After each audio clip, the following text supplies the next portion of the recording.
ബ്രൂവറിയിൽ JDS-നും അതൃപ്തിയുണ്ട് എന്ന വാർത്ത വരുന്നു. CPIക്ക് പുറമെ പാർട്ടിക്ക് നിലപാടില്ലെന്നാണ് JDS-ലെ ഒരു വിഭാഗം ആളുകൾ പറയുന്നത്. JDS എന്ന് പറഞ്ഞാൽ മന്ത്രി കൃഷ്ണൻകുട്ടിയുടെ പാർട്ടി.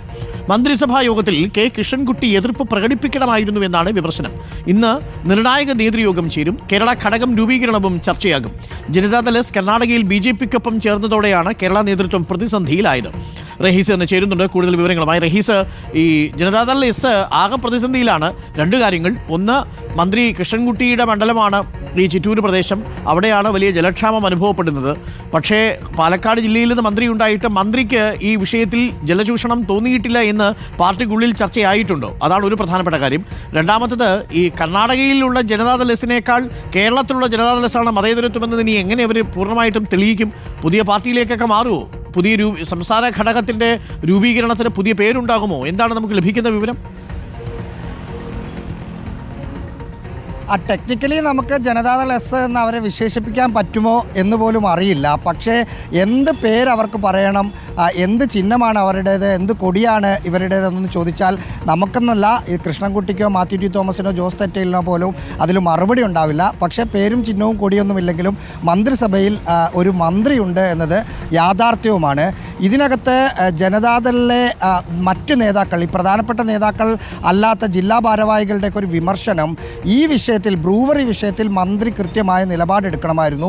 പാലക്കാട് ജില്ലക്കാരനുള്ള ഒരു മന്ത്രി അല്ലെങ്കിൽ പാർട്ടിയുടെ നിലപാട് എന്നതിനപ്പുറം ഈ മുമ്പ് കൊക്കക്കോളയ്ക്കെതിരെയൊക്കെ ജലചൂഷണം വന്ന സമയത്ത് നേതൃത്വം നൽകി, അന്ന് MP വീരേന്ദ്രകുമാറാണ് അതിന് നേതൃത്വം നൽകിയത് എന്നത് എല്ലാവർക്കും അറിയാമല്ലോ.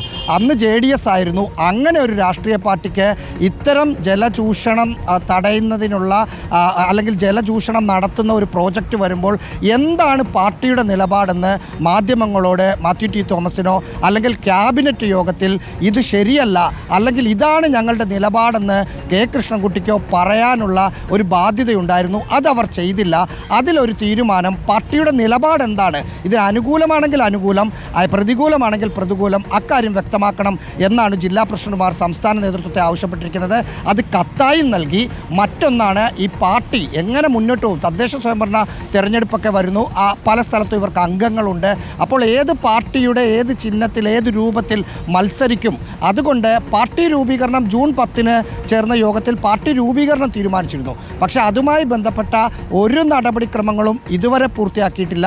അത് പൂർത്തിയാക്കാനുള്ള ഒരു തീരുമാനവും ഇന്നത്തെ യോഗത്തിലുണ്ടാകും. ഇതിനകത്ത് സാങ്കേതികമായ 100 കൂട്ടം പ്രശ്നങ്ങളുണ്ട്. കാരണം ഇത് മറ്റൊരു പാർട്ടിയിലേക്ക് പോവുകയാണെങ്കിൽ മാത്യു ടി തോമസിൻ്റെയും കൃഷ്ണൻകുട്ടിയുടെയും MLA സ്ഥാനം ഒരുപക്ഷെ അയോഗ്യതാകാനുള്ള സാധ്യതയുണ്ട്. അങ്ങനെ വന്നാൽ ഇതെങ്ങനെ പ്രതിസന്ധി മാറ്റും എന്നതടക്കമുള്ള ചർച്ചകൾ ഇന്നുണ്ട്. ഇന്ന് ഉച്ചയ്ക്ക് തിരുവനന്തപുരത്ത് വെച്ചാണ് യോഗം. ആ യോഗത്തിന് ശേഷം 2 കാര്യത്തിലുള്ള തീരുമാനം പുറത്തു വരും എന്ന് മനസ്സിലാക്കുന്നു. നമുക്ക് കാത്തിരിക്കാം. അവിടെ താമരയും ഇവിടെ ചെങ്കുടിയും എന്ന നിലപാട് നടക്കില്ല എന്നുള്ളതാണ് പാർട്ടിക്ക് കിട്ടിയിരിക്കുന്ന നിർദ്ദേശം. അപ്പോൾ സംസ്ഥാന ഘടകം രൂപീകരിക്കപ്പെടും. അതിനുശേഷം എന്താണ് തീരുമാനമെന്നറിയാം. പക്ഷേ കൂറുമാറ്റ നിരോധന നിയമപ്രകാരം ദേശീയ നേതൃത്വത്തിന്റെ അംഗീകാരമില്ലാത്ത സംസ്ഥാന ഘടകത്തിന് ഒറ്റയ്ക്ക് പ്രവർത്തിക്കാൻ കഴിയുമോ എന്നൊരു ചോദ്യമുണ്ട്. മറ്റൊരു സംസ്ഥാന ഘടകമായി മാറുകയാണെങ്കിൽ പാർട്ടികൾ അങ്ങനെ പ്രവർത്തിക്കാറുണ്ട്. ദേശീയ തലത്തിൽ ഒരു നിലപാട്, സംസ്ഥാന തലത്തിൽ മറ്റൊരു നിലപാടും ഒക്കെ സ്വീകരിച്ച് വിവിധ കക്ഷികളുണ്ട്. ജനതാദൾ തന്നെ പല ഘട്ടങ്ങളിലും അങ്ങനെയാണ് പ്രവർത്തിക്കുന്നത്.